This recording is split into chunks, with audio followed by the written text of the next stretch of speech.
Hello, everyone. Welcome to the Aquarian Mind podcast. Today's podcast, episode number 228.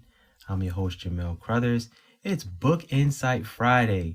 And I know you guys have been waiting for, the next book to be discussed. So it's only fulfilling that today I delve into Alphabet City 3.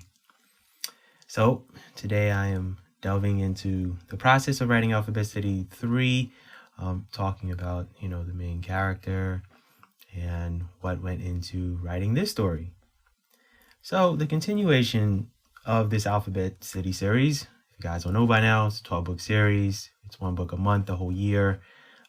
Every book is being published on the 26th of each month, which is a representation of the 26 letters in the alphabet, obviously. And that's what Alphabet City consists of. It's 26 blocks, and there's a breakdown of that in Alphabet City 1 by LJ. So let's step into it with Ronald. So Ronald is a gang member who lives in Alphabet City, and he is part of the Red Gang. So previous podcasts, I've, discussing Alphabet City. There's 3 gangs in Alphabet City. There's Red, Blue, and Black. So Ronald is part of the Red Gang. They're the most violent gang in Alphabet City, and he talks about gang life and how it impacts his life from day to day. Now, he's surely an antagonist in this series, and someone you'll either not like at all, or you'll at least respect him for who he is as a man by the end of his story. But the thing is his story is not like anyone else's, and he talks about gang initiation, selling drugs, protecting the drug dealers, shootings, and many other things. Now, he loses his friend in the gang, and he goes to great lengths to avenge his friend's shooting throughout this story. And it's nothing to be excited about, but that's the goal of this book. It's not to have you too happy about his life and have you questioning why he lives the life that he does. Because this story wasn't easy to write, and it's rare that I write characters that are this mean, cold, and really don't have a care in the world. So the language and lingo I tried to keep within reason. I also decided not to have vulgar language in the book because I want people to be able to read the story and not ruin it with bad language. Not to say that, I haven't written books that, do have the vulgar language, from time to time, because I do include that. But gang life is never understood by those on the outside looking in. But I try to explain it from a gang member's perspective. Fast money, living a certain lifestyle, not having opportunities to have a good paying job, but it still doesn't excuse the illegal activities that they do.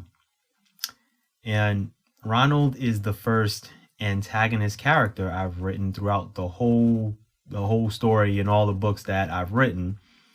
Because remember, from Gary, you got to remember, Gary from Code Blue was both. He was a protagonist and an antagonist, which was also a first for me to do also. So Ronald is someone who goes through a bad journey in his life, and it takes some life-changing consequences for his actions that make him change his ways. So I'm not going to sit here and really give away the whole story, but that's a brief synopsis of it. Ronald is just like any other, guy that's living in the inner cities of America. He sees, the older guys, the OGs living a certain life. And they're wearing nice jewelry and driving nice cars, and they have a sense of protection from their fellow friends in the neighborhood. And he goes through the process of getting initiated into the gang and, being on the lookout all the time and always, having his head over his shoulder, turning his head all the time and keeping his head on a swivel. And, there's all of these documentaries and things of that nature. I don't know if you guys remember, there was this show called Gangland. I would say over 10 years ago, it was a very prevalent show. I have one of the seasons on DVD, so got to watch a lot of different gangs and things of that nature, from the white supremacists to the Bloods, Crips, Latin Kings, all of that stuff, MS-13. Look, I'm a New York City kid, if you guys don't know by now, so I know a lot about the gang names, the signs, the handshakes, all that stuff, and plus I do know former NYPD police officers, so I have a good realm of kind of what goes on for the most part. I don't know every single aspect of gang life.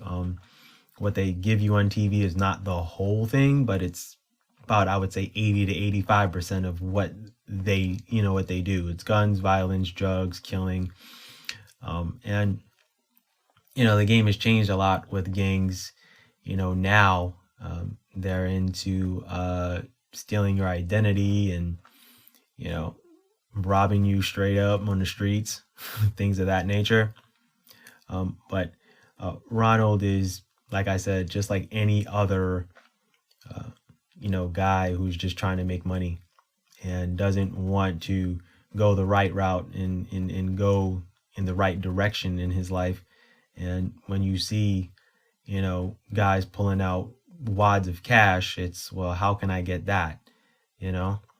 And to be young and to have a gun and you feel invincible, you feel untouchable, things of that nature. I mean, that's the unfortunate mentality of a lot of these young kids in today's world. They're not scared to die, and that's a very scary thing. Also, they have no respect for a lot of older people and things of that nature. But that's just the unfortunate way of how things go. A lot of kids don't have structure, and they don't have the right people to guide them on the right path. So it's a culmination of all different things in this book. I will say that it's a good read. It's not ridiculously long. The majority of people really know like what these gangs are and what they consist of. So I'm not gonna sit and overwrite a book and write something that most people already know. The majority of this story, you guys are gonna already know how gang initiations work, and jump in, get all that stuff, right? So I just want you guys to know that I'm writing this series really to open up a lot of conversations about what's going on in America and in the inner cities of America. I'm quite sure there's a lot of gang life going on in a whole lot of other countries, which I've come to learn, I say, over the past few years. And not even third world countries. It's some of the more prevalent countries, like Brazil, right? Favela is one of the most dangerous parts of Brazil, in Rio. So you learn a lot, but I'm doing my best to learn not just about the United States, but also in other countries. And the gang life that started here has infiltrated other countries, like Belize, which I actually just learned not too long ago watching the show Trafficked with Mariana Van Zeller. If you guys don't know, that's a show on Nat Geo. It's a great show. She just finished her third season. She delves into a lot of different things as a journalist and as a host, as a producer. And she has a great film team, and they go into some very, very dangerous waters and situations in different parts of the world, not just here in America. And she did do one about gang life in Los Angeles and how it's a lot of immigrated young men that come into the confines of Los Angeles and in the inner cities, and these young men become part of this gang life, from Belize to Mexico to a myriad of other countries in Central America. So writing this book was very fulfilling for me, because I did write a character that you're just not gonna like, and you're not gonna fully understand why he does the things he does. But like I said, certain things that do happen in his life where, the tides change. And that's, I guess, the best way I can sum it up without giving it away too much. I didn't want to write an Alphabet City series where, you've got a bunch of, just regular people trying to live their regular lives. You're going to meet plenty of them, throughout this book series, but you're also going to meet a few where it's like, well, why did you go in that direction? Or what made you do this? Or why are you doing that? So a couple of mixes of protagonists and antagonists throughout this Alphabet City series. And I hope you guys do take the time to look into reading this Alphabet City series, because my books always have a message, and I always have a goal, and it's to really start these conversations.